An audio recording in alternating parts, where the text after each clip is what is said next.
नमस्कार दोस्तों, कैसे हैं आप लोग। नेशनल इन्वेस्टिगेशन एजेंसी बहुत ज़्यादा न्यूज़ में रहा है। अभी रिसेंटली ये जो जम्मू के एयरपोर्ट पे ब्लास्ट हुए हैं, जो ड्रोन के थ्रू 2 बम गिराए गए थे, उसको मैंने कवर भी किया था एक सेपरेट वीडियो में।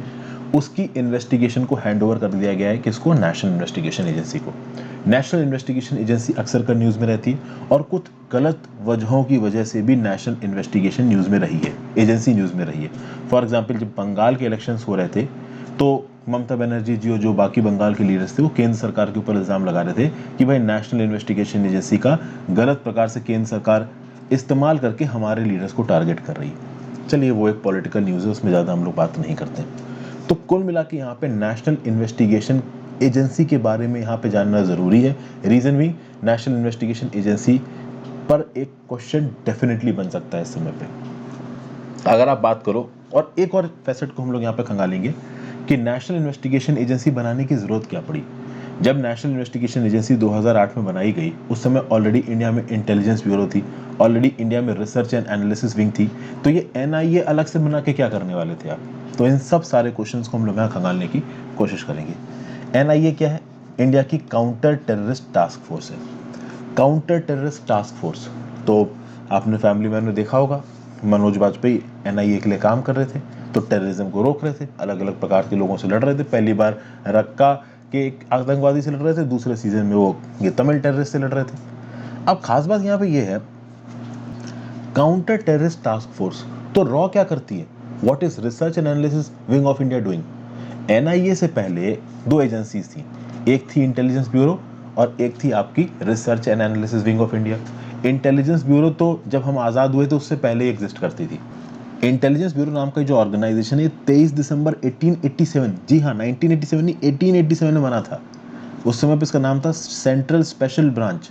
ओके, किसने बनाया था? सेक्रेटरी स्टेट फॉर इंडिया ने। बाद में इसका नाम इंटेलिजेंस ब्यूरो रख दिया गया 1920 में। अब तक का oldest serving intelligence organisation of the world कौन है? इंटेलिजेंस ब्यूरो है। और हमारे डोमेस्टिक जो थ्रेट्स हैं, डोमेस्टिक मतलब हमारे देश के अंदर कोई थ्रेट्स हैं, जैसे कि मॉस्ट इंसर्जेंसी हो गई, इस प्रकार की चीज़ों के साथ इंटेलिजेंस ब्यूरो डील करता है। हालांकि इंटेलिजेंस ब्यूरो हर उस चीज़ के साथ डील करता है जो सरकार उसको देखती है। वहीं पे अगर आप रिसर्च एंड एनालिसिस विंग की बात करो, तो रिसर्च एंड एनालिसिस विंग कब बनाई गई? 1968 में। जब रिसर्च एनालिसिस विंग को बनाया गया था, स्पेसिफिकली चाइना और पाकिस्तान को ध्यान में रखते हुए बनाया गया था। अब बात आई यहाँ पे एनआईए क्यों बनाया। आपको पता है कि जो 26/11 अटैक्स हुए थे मुंबई में, उन अटैक्स के बाद ही एनआईए को बनाया गया था। 26 नवंबर 2008 से 29 नवंबर 2008 तक के मुंबई के अटैक हुए थे। और आप देखोगे कि नेशनल इन्वेस्टिगेशन एजेंसी एक्ट आया 31 दिसंबर 2008 को। 26/11 टेरर अटैक के बाद हमारे देश की पार्लियामेंट को ऐसा लगा कि भाई कहीं ना कहीं इंटेलिजेंस ब्यूरो और रॉ फेल हुए थे, और उसी के चलते ये जो आतंकवादी है, इसकी इस पर्टिकुलर आप कह सकते हैं इनग्रेस को हम लोग मतलब आप कह सकते हो प्रिडिक्ट नहीं कर पाए। जबकि काम क्या है आपका रॉ का? यही काम है। रॉ का काम क्या है? एस्पियोनाज। ठीक है। जैसे फॉर एग्जांपल, अगर नेटफ्लिक्स में आपने सीरियल देखा हो, द स्पाई करके एक सीरीज़ है, वहाँ पे एक मोसाद का डिटेक्टिव होता है जो कि सीरिया के अंदर जाता है और सीरिया के अंदर जाके सीक्रेट इन्फॉर्मेशन निकाल के अपने बॉसेस को भेजता है इसराइल के अंदर। सिमिलरली हमारे रॉ के एजेंट्स पूरी दुनिया में घूमते हैं, हमें पॉपुलर कल्चर में भी दिखाया गया है। तो सलमान खान रॉ के एजेंट, वैसे तो काफ़ी बूढ़े हैं वो, लेकिन उड़ उड़ के सबको मार रहे हैं। तो इस प्रकार से पॉपुलर कल्चर में भी रॉ के ऑफिसर्स को पोर्ट्रे किया जाता है। लेकिन कहीं ना कहीं इस मुंबई अटैक्स के बाद रॉ को थोड़ा इनफेक्टिव समझा गया और बहुत सारे लोगों ने रॉ को ये बोला है कि भाई ये ब्यूरोक्रेटाइज, ओवर ब्यूरोक्रेटाइजेशन हो गया है वहाँ पे। ठीक है ना, एक गवर्नमेंट डिपार्टमेंट की तरह काम करने लगा है रॉ। तो एक प्रोफेशनल ऑर्गेनाइजेशन की जरूरत है और एनआईए बनाया गया। और सबसे खास बात ये थी कि जो इंटेलिजेंस ब्यूरो थे और रॉ था, ये एग्जीक्यूटिव ऑर्गेनाइजेशंस की तरह काम कर रहे थे। एनआईए एक स्टैट्यूटरी ऑर्गेनाइजेशन है, क्योंकि इसको नेशनल इन्वेस्टिगेशन एजेंसी एक्ट के थ्रू बनाया गया है। तो उस एक्ट में साफ साफ लिखा है कि एनआईए क्या करेगा। तो जब बनाया गया तो anything affecting the sovereignty, security, integrity of India, security of states, friend relation with foreign states, atomic और न्यूक्लियर फैसिलिटीज को सेफगार्ड करना, ठीक है, इंडियन करेंसी की काउंटर फिटिंग को रोकना। उसके बाद अगर आप देखोगे तो कुछ 8 एक्ट्स यहाँ पे आपको नजर आएंगे। इन एक्ट्स के अंदर अगर कोई भी ऑफेंस हुआ है तो उसकी इन्वेस्टिगेशन कौन कर सकता है? एनआईए कर सकता है। तो atomic energy act, unlawful activities prevention act. सबसे खास बात यह है, अनलॉफुल एक्टिविटीज प्रिवेंशन एक्ट, इसका एम्बिट हमारी सरकार ने बहुत ज़्यादा बड़ा कर रखा है। तो अगर अनलॉफुल एक्टिविटीज प्रिवेंशन एक्ट का एम्बिट एनआईए को मिला हुआ है, एनआईए इसके अंदर इंक्वायरी कर सकता है, तो सरकार लिटरली बहुत सारे फैसेट्स में एनआईए को डिप्लॉय कर सकता है। एंटी हाईजैकिंग एक्ट और बाकी एक्ट्स आप ये पढ़ सकते हो, इन एक्ट्स के अंदर की इंक्वायरी एनआईए कर सकता है। मैं आपको बस एनआईए के बारे में एक बेसिक इन्फॉर्मेशन दे रहा हूँ, आप इन एक्ट्स का नाम पढ़ लीजिए, ज़्यादा दिमाग लगाने की जरूरत नहीं है। काम भर की चीज़ें मैं आपको सब यहाँ पे बताने वाला हूँ, ठीक है। अब तक देखा जाए तो एनआईए ने कौन कौन से हाई प्रोफाइल केसेस को सॉल्व किया है, तो समझौता ट्रेन ब्लास्ट केस, हैदराबाद मक्का मस्जिद blast case, Ajmer Sharif blast case, फिर डेविड हेली को इंटेरोगेट किया था, दिल्ली हाई कोर्ट जो ब्लास्ट हुए थे 2011 की, जिसमें 15 लोगों की जान गई थी, उसको भी एनआईए ने सॉल्व किया था। तो एनआईए ने काफ़ी हाई प्रोफाइल केसेस सॉल्व किए भी हैं।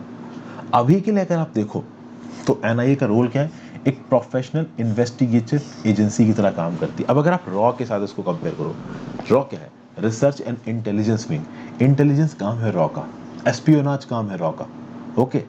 और एनआईए का काम क्या है, इन्वेस्टिगेट करना और बेस्ट इंटरनेशनल स्टैंडर्ड्स के हिसाब से इन्वेस्टिगेट करना। आप समझिए कि यूएस में भी तो दो एजेंसीज हैं, एक सीआईए है, एक एफबीआई है। सीआईए पूरी दुनिया में घूमती रहती है, तो आप कह सकते हो कि हमारी रॉ जैसे यूएस की सीआईए हो गई और हमारी एनआईए जैसे यूएस की एफबीआई हो गई। तो जितने भी फेडरल मैटर्स होते हैं यूएस के अंदर के, वो एफबीआई देखती है, और सेम वही काम आप यहाँ पे समझ लो कि एनआईए को दे दिया गया। एक बात तो देखिए डेफिनेट है, एनआईए के आने के बाद से आईबी की ताकत में बहुत फर्क पड़ा है और एनआईए बहुत ज़्यादा स्ट्रांग हो गया। हालांकि आईबी अभी भी काम कर रहा है, बहुत इफेक्टिव ऑर्गेनाइजेशन की तरह काम कर रहा है, रिक्रूटमेंट भी होता है उसका रेगुलरली। आप में से बहुत सारे लोगों ने हो सकता है एग्जाम भी दिया हो, ठीक है, बट एक्चुअली में एनआईए एक बहुत इफेक्टिव ऑर्गेनाइजेशन की तरह सामने आया है। तो best standards for excellence, counter terrorism, ठीक है, नेशनल सिक्योरिटी रिलेटेड इन्वेस्टिगेशन, एक highly trend partnership oriented workforce यहाँ पे है, पोटेंशियल टेररिस्ट ग्रुप्स को आप कह सकते हो आइडेंटिफाई करना, उनको रोकना। तो एनआईए का एम्बिट बहुत बड़ा हो गया। अब अगर आपसे ये बोला जाए कि आज की डेट में एनआईए ज़्यादा ताकतवर है या आईबी ज़्यादा ताकतवर है या रॉ ज़्यादा ताकतवर है, मैं बोलूँगा एनआईए बहुत ज़्यादा ताकतवर है। 2019 में अमेंडमेंट करके एनआईए की ताकतों को बढ़ाया गया है। Human trafficking, bank notes, sale of prohibited arms, cyber terrorism, offences under explosive safety act, substances act 1900, ये सब एनआईए के अंदर आ गया। मतलब एनआईए को काफ़ी ताकत दी गई है। और जो सबसे बड़ी ताकत के पास है वो है UAPA, unlawful activities prevention act. मैं यूएपीए पे फोकस इसलिए कर रहा हूँ क्योंकि यूएपीए का इस्तेमाल करके ही हमारी केंद्र सरकार के ऊपर अक्सर कर इल्ज़ाम लगाया जाता है कि ये एनआईए का गलत तरीके से इस्तेमाल कर रहे हैं। मैं सारे फैसेट्स बता रहा हूँ ताकि आप एक प्रॉपर अंडरस्टैंडिंग लेके आ सको। अब मान लीजिए किसी स्टेट में कोई क्राइम हुआ, तो मान लीजिए वो राज्य की सरकार ये चाहती है कि उस क्राइम की एनआईए इन्वेस्टिगेशन करे।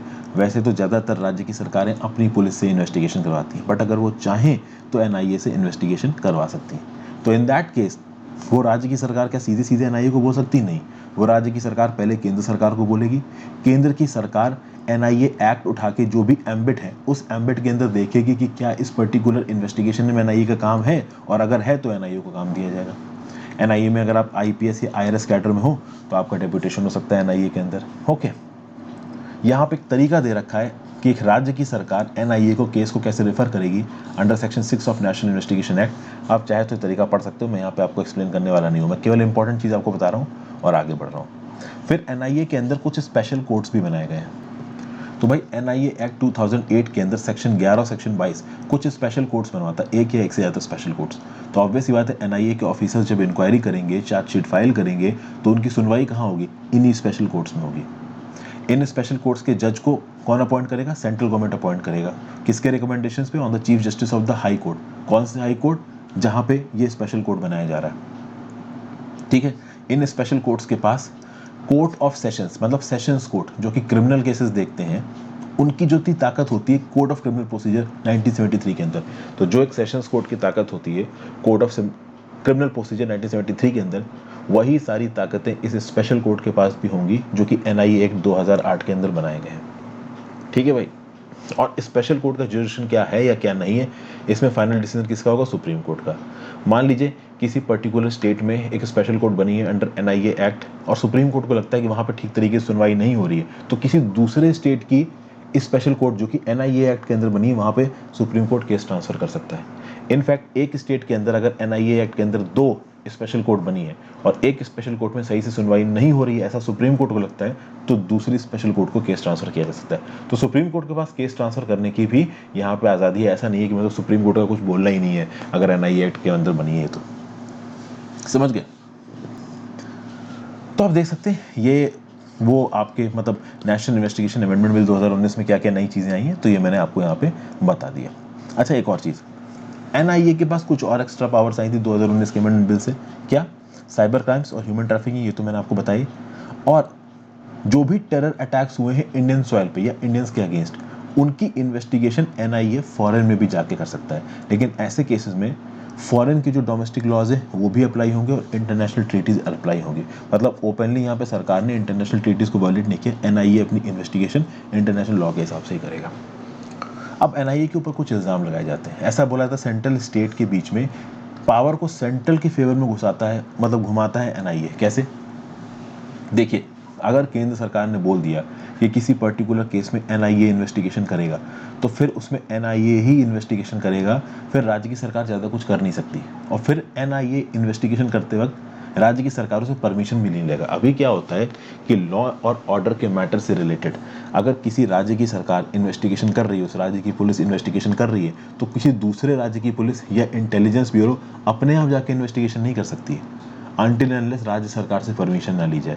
लेकिन अगर केंद्र सरकार ने बोल दिया कि कोई एक पर्टिकुलर मुद्दा एनआईए के अंदर आता है, तो फिर केंद्र की सरकार की एनआईए वहाँ पे इन्वेस्टिगेशन करेगी और इन्वेस्टिगेशन के समय पे राज्य की सरकार कुछ नहीं कर सकती। जैसे कि फॉर एग्जांपल जम्मू के एयरपोर्ट पे ये जो ड्रोन अटैक हुआ, यहाँ पे सेंट्रल गवर्नमेंट ने बोला कि एनआईए इन्वेस्टिगेशन करेगा। तो अब एनआईए इन्वेस्टिगेशन करेगा और इस इन्वेस्टिगेशन के लिए एनआईए को जम्मू की स्टेट की गवर्नमेंट मशीनरी से कोई भी परमिशन लेने की ज़रूरत नहीं है। वो एक अलग बात है कि कॉन्करेंट है ज्यूरिसडिक्शन, मतलब जम्मू का ये जो ब्लास्ट हुआ है उसमें जम्मू का एडमिनिस्ट्रेशन भी अपनी इंक्वायरी कर सकता है। कल की डेट में मान लीजिए मध्य प्रदेश में कुछ गड़बड़ चीज़ होती है और एनआईए वहाँ पे इंक्वायरी कर रहा है, तो मध्य प्रदेश की पुलिस भी इंक्वायरी कर सकती है। लेकिन उस केस में एनआईए को इंक्वायरी करने के लिए पुलिस से किसी भी प्रकार की प्रायर परमिशन लेने की ज़रूरत नहीं है। जैसे पुलिस के ऑफिसर्स एक स्टेट के अंदर फ्री होते हैं इन्वेस्टिगेशन के लिए, वैसे ही एनआईए फ्री होगा। तो इस बेसिस पे एनआईए को बोला जाता है कि दिस इज अगेंस्ट फेडरलिज्म, क्योंकि यहाँ पे केंद्र सरकार की एक एजेंसी बिना राज्य सरकार की परमिशन के कोई भी इन्वेस्टिगेशन कर सकती है राज्य सरकार की बाउंड्री के अंदर। लेकिन प्रॉब्लम यह है कि एनआईए के एम्बिट के अंदर जो लॉज है ना, उनके पोटेंशियल रेमिफिकेशंस बहुत ज़्यादा हैं। वो देश की सिक्योरिटी के साथ डील करते हैं, हमारी इकोनॉमिक स्टेबिलिटी के साथ आप कह सकते हो मैटर करते हैं। इसीलिए एनआईए की जो पावर्स हैं वो यहाँ पे जस्टिफाइड बोली गई हैं। देखिए क्या बोला गया है, यही क्वेश्चन मैं आपको बता रहा हूँ। Are the NIA provisions unconstitutional? देखिए, since the body was established in a concurrent jurisdiction. Concurrent jurisdiction मतलब मान लीजिए मध्य प्रदेश में कुछ गड़बड़ होता है तो उसकी इंक्वायरी मध्य प्रदेश की पुलिस कर रही है और हमारी केंद्र सरकार ने बोल दिया कि एनआईए भी इंक्वायरी करेगी, तो अब एनआईए भी इंक्वायरी करेगी और मध्य प्रदेश पुलिस चाहे तो वो भी इंक्वायरी कर सकती है, कोई प्रॉब्लम नहीं है यहाँ पे। ज़्यादातर केसेस में होता यह है कि केंद्र की सरकार किसी भी एनआईए की इंक्वायरी को राज्य की सरकार के रिक्वेस्ट के बाद ही करती है, लेकिन केंद्र की सरकार के ऊपर ऐसा कोई रिस्ट्रिक्शन नहीं है। केंद्र की सरकार अपने मन से भी अपॉइंट कर सकती है एनआईए को। Section 6 of the NIA act के अंदर प्रोसीजर लिखा है कि कैसे कोई राज्य की सरकार चाहे किसी केस में एनआईए इन्वेस्टिगेशन तो रिक्वेस्ट कर सकती है केंद्र की सरकार से। बट राज्य की सरकार अगर रिक्वेस्ट नहीं भी करती है, उनकी पुलिस ऑलरेडी इन्वेस्टिगेशन कर रही है, तो उस केस में केंद्र की सरकार को अगर लगता है कि मैटर बहुत ज़्यादा इंपॉर्टेंट है, नेशनल इंटरेस्ट इन्वॉल्व है इसमें, तो उस केस में केंद्र की सरकार खुद भी बोल सकती है कि भाई एनआईए इन्वेस्टिगेशन करेगा। ज़्यादातर केसेस में राज्य की सरकार के कहने पे ही केंद्र की सरकार इन्वेस्टिगेशन करवाती है। कुछ केसेस में ऐसा बोला गया कि पॉलिटिकल मोटिव्स के लिए सीधे सीधे इस्तेमाल किया गया है एनआईए का सरकार के द्वारा। खैर, उस प्रकार के पॉलिटिकल एलिगेशंस लगते रहते हैं। तो आई होप आपको एनआईए का लॉजिक समझ में आ गया हो। It is very strong agency और इस एजेंसी के एम्बिट के अंदर क्या क्या आता है वो भी आपको इस आर्टिकल में मिल गया है। आई होप आपको कुछ ना कुछ गेनफुल इंसाइट्स यहाँ पे मिली हो। एनआईए के रिस्पेक्ट में एक सवाल यूपीएससी प्रीलिम्स में डेफिनेटली बन सकता है। That is why I have taken up this topic. Thank you for watching friends, have a great day. ज़्यादा से ज़्यादा लोगों के साथ इस वीडियो को शेयर करिए। गुरु दक्षिणा देनी है तो भाई वीडियो शेयर करो, किसी टेलीग्राम ग्रुप में हो, व्हाट्सएप ग्रुप में हो, फेसबुक पे हो, कोई भी ऐसा ग्रुप जहाँ पे पोटेंशियल पढ़ाई करने वाले बच्चे हैं, आप वहाँ पे वीडियोस को शेयर कर सकते हैं। Thank you for watching, have a great day.